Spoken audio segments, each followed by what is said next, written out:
आज एक बड़ी खबर हम आपके सामने हाजिर हुए हैं। हम सब चाहते हैं कि हमारी जिंदगी में शादीशुदा होने के बाद बच्चे हों, और बच्चे ना हो पाने की वजह से यह अभाव आपकी जिंदगी में बहुत सालता है, आपको बहुत तकलीफ देता है।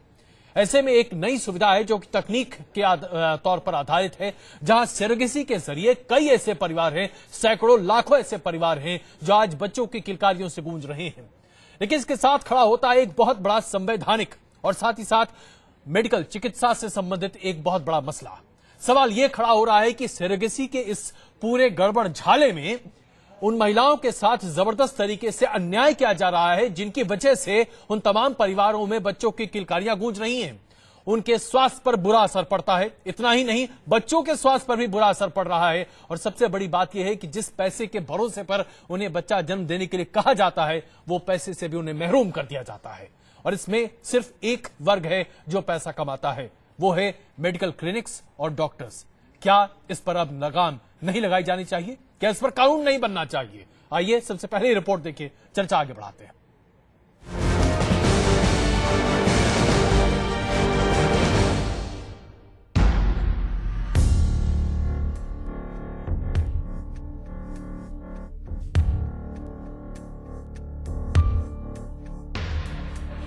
किराए पर कोख देकर दूसरे लोगों की जिंदगी में खुशियां भरने वाली महिलाएं खुद शोषण का शिकार हो रही हैं।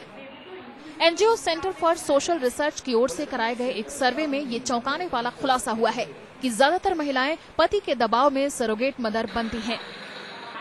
सेंटर फॉर सोशल रिसर्च ने दिल्ली और मुंबई में 50-50 सरोगेट मदर पर सर्वे किया। महिला और बाल विकास मंत्रालय के सहयोग से 2011-12 में ये सर्वे किया गया। इस सर्वे में 50 कमीशन एजेंटों से बातचीत के दौरान कई चौंकाने वाले खुलासे हुए। मुंबई में 73% और दिल्ली में 52% महिलाओं का कहना था कि वो पति के दबाव में सरोगेट मदर बनी। मुंबई की 92% और दिल्ली की 60% महिलाओं को आईवीएफ क्लिनिक के साथ हुए कॉन्ट्रैक्ट की जानकारी तक नहीं थी। दिल्ली में 65% और मुंबई में 56% सरोगेट मदर को पूरे 9 महीने तक परिवार से दूर शेल्टर होम में रखा गया। मान लीजिए 9 महीने जब वहां वो रहती है तो उसके अपने बच्चे को कुछ हो जाए, उसके अपने परिवार में कुछ हो जाए तो उसको जाने की इजाजत नहीं होती है। उसका जो भी कहा गया, उसको एक लिस्ट दे दी जाती है, तुम ये खाओ, तुम हॉर्लिक्स पियो, तुम जूस पियो। हमने औरतों से पूछा तुम हॉर्लिक्स पीती हो सुबह और शाम को, तो उन्होंने यही हमसे कहा कि नहीं, हमें तो मालूम ही नहीं है हॉर्लिक्स क्या होता है। लगभग सभी मामलों में आर्थिक लाभ के लिए ही महिलाएं सरोगेट मदर बनने को तैयार होती हैं। सरोगेट मदर बनने के लिए उन्हें लाखों का झांसा दिया जाता है, लेकिन उनके हिस्से सिर्फ 3 से 4 लाख रुपए ही आते हैं, जबकि आईवीएफ क्लिनिक सरोगेसी के लिए 30 से 40 लाख रुपए वसूल रहे हैं। 4 लाख का प्रॉमिस होता है, पर अक्सर औरतों ने हमें ये कहा कि नहीं, हमें 4 लाख नहीं, 1.5-2 लाख रुपया दे करके ही हमारा इस्तेमाल किया जाता है। रिसर्च के दौरान एक और चौंकाने वाला खुलासा हुआ। इस मामले में बच्चे की चाह रखने वाला एक ही परिवार 2-3 महिलाओं को सरोगेट मदर बनने के लिए राजी करता है। बाद में परिवार इनमें से स्वस्थ महिला को चुनता है और बाकी महिलाओं का गर्भपात करवा दिया जाता है। 2 to 3 सरोगेट मदर से लोग ट्राई करते हैं एक कमीशनिंग पेरेंट्स के लिए, जो आईसीएमआर गाइडलाइन की तरह भी बैंड है। और उसमें क्या होता है, जो हेल्दी फीटस है उसको रखते हैं, बाकी जो 2 अनहेल्दी फीटस है उसको ये लोग अबॉर्ट कर देते हैं। जो ब्लड लॉस होता है उस सरोगेट मदर के लिए, उसके लिए उसको कोई कंपनसेशन नहीं मिलता, ना उसके लिए उसके कुछ ये है। सर्वे इस ओर भी इशारा करता है कि सरोगेसी के दौरान सेक्स डिटर्मिनेशन टेस्ट भी हुए। ज्यादातर महिलाओं ने लड़कों को ही जन्म दिया। इतना ही नहीं, जिन महिलाओं का पहली बार में गर्भपात हो गया, उन्हें ना तो किसी तरह का भुगतान किया गया और न ही उनकी दवाइयों और चेकअप पर खर्च किया गया। सरोगेट मदर्स के बढ़ते शोषण को देखते हुए सरोगेसी के लिए कड़े कानून बनाने की मांग हो रही है। सरोगेसी, जिसे वुमन रेंट भी कहा जाता है, एक कारोबार की तरह अपने पैर पसार रहा है। आम आदमी से लेके बॉलीवुड स्टार्स तक सरोगेसी का सहारा ले रहे हैं। इतना ही नहीं, CIE ने भी इस इंडस्ट्री को 2012 तक $2.3 बिलियन की इंडस्ट्री बताई है। सरकार को अब जल्द ही इस इंडस्ट्री पे नकेल कसने के लिए कुछ कड़े कानून लाने होंगे ताकि महिलाओं का शोषण न हो सके। वीडियो जर्नलिस्ट आरिफ के साथ Tejashree Joshi, news nation, Delhi. Surrogacy एक बहुत बड़ा मसला है और इस पर बातचीत और चर्चा करने के लिए हमारे साथ डॉक्टर माला श्रीवास्तव मौजूद हैं, जो कि फर्टिलिटी एक्सपर्ट हैं। उनसे हम बातचीत करेंगे। उससे पहले आइए हम आपको कुछ और जानकारी देते हैं। इस पूरे मामले पर जो अभी तथ्य सामने आ रहे हैं वो अपने आप में बहुत चौंका भी देते हैं, आपको बहुत अचंभित भी कर देंगे। आइए जरा आपको ये दिखाएं कि किस तरीके से 24 से 30 साल की महिलाओं को ही आमतौर पर सरोगेट मदर बनाना पसंद किया जाता है और इसी उम्र के महिलाओं को अधिकतर आप आमतौर पर सरोगेट मदर बनता हुआ देखते हैं। अधिकतर महिलाएं मेड्स का काम करती हैं, नौकरानियों का काम करती हैं। 3,000 रुपए आमतौर पर इनकी तनख्वाह हुआ करती है इन महिलाओं की, और इन्हीं महिलाओं को आमतौर पर चुना जाता है क्योंकि माना जाता है कि इन पर नियंत्रण कर पाना जरा आसान होगा। बच्चों की बेहतर शिक्षा के लिए माना ऐसा जाता है कि करीब 16% महिलाएं सरोगेट मदर बनने के लिए तैयार हो जाती हैं क्योंकि वो अपने बच्चों को अच्छा भविष्य देना चाहती हैं।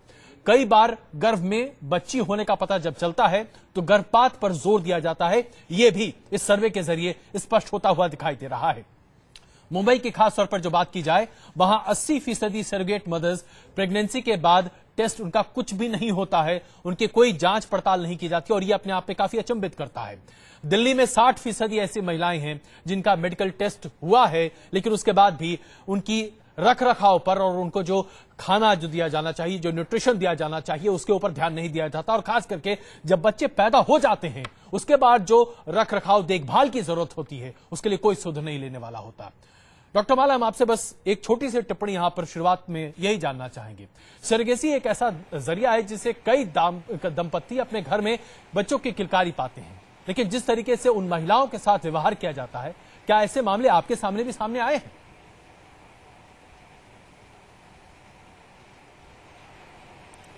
सबसे पहले तो मैं बता दूं, मैं आईवीएफ स्पेशलिस्ट नहीं हूं, I am a general gynaecologist. ठीक है, जो आप बता रहे हैं सरोगेसी के बारे में, ये जो हमारी जो रजिस्टर्ड क्लिनिक्स होती हैं, उसमें हमारे रूल्स एंड रेगुलेशंस होते हैं, उसके तहत ही सारा काम किया जाता है। जो कमिश्निंग पेरेंट्स होते हैं उनके भी रूल्स एंड रेगुलेशंस होते हैं, जो सरोगेट मदर्स होते हैं उनके लिए भी रूल्स एंड रेगुलेशंस बने हुए, और जिस तरह का कॉन्ट्रैक्ट होता है उसका पूरा हमें ध्यान रखना होता है। Nobody can go against law, nobody can do any illegal activities. बिल्कुल, लेकिन जो सर्वे है वो अपने आप में बता रहा है कि ऐसे कई मामले सामने आ रहे हैं जहां महिलाओं से कहा जाता है कि आपको 3 से 4 लाख रुपए दिया जाएगा, लेकिन दिया जाता है वास्तव में 1-1.5 लाख रुपए। उसके बाद जो उनके रख रखाव मेडिकल ट्रीटमेंट की जो जरूरत होती है उन जरूरतों को पूरा नहीं किया जाता। जो रजिस्टर्ड क्लिनिक्स हैं उसमें ऐसा कुछ हिडन नहीं होता है जी। जो रजिस्टर्ड क्लिनिक्स होती हैं, आईवीएफ क्लिनिक्स, उसमें ऐसा कोई प्रॉब्लम नहीं होती है। Things are black and white in registered clinics. बिल्कुल, तो इसलिए हम सबसे कहेंगे कि आप रजिस्टर्ड क्लिनिक्स में जाएं, अच्छे सेंटर्स पर जाएं, अच्छे हॉस्पिटल्स में जाएं। बिल्कुल, हम आते हैं आपके पास वापस माला जी, और कुछ और जानकारी हम आपसे हासिल करेंगे। दरअसल की सरोगेसी के जरिए आखिरकार क्या किया जाता है, आइए आपको हम दिखाएं कि दरअसल सरोगेसी किस तरीके से एक सामाजिक बातचीत का एक जरिया भी बनता जा रहा है, और उसमें बॉलीवुड की बड़ी अहम भूमिका है। हाल ही में शाहरुख खान ने भी सरोगेसी के जरिए अपना तीसरा बच्चा किया है, और इसके बारे में लोग काफी तारीफ भी उनकी कर रहे हैं। इसके पहले भी कई ऐसे सेलिब्रिटी कपल्स हैं जो सरोगेसी को जरिया बना चुके हैं, जिसके जरिए उनके घर में बच्चों की किलकारियां गूंजी हैं। आइए जरा ये इस पर भी एक नजर डालते हैं। सरोगेसी से पिता बनने वाले शाहरुख अकेले स्टार नहीं हैं। उनसे पहले भी कई बॉलीवुड स्टार्स के घर सरोगेसी के जरिए खुशियां आई हैं। इनमें से सबसे बड़ा नाम तो आमिर खान का ही है। आमिर खान और किरण राव बॉलीवुड के इस खूबसूरत कपल का एक बेटा है, और इन्होंने इसका नाम रखा है आजाद। आजाद का जन्म भी आईवीएफ सरोगेसी के जरिए ही 2000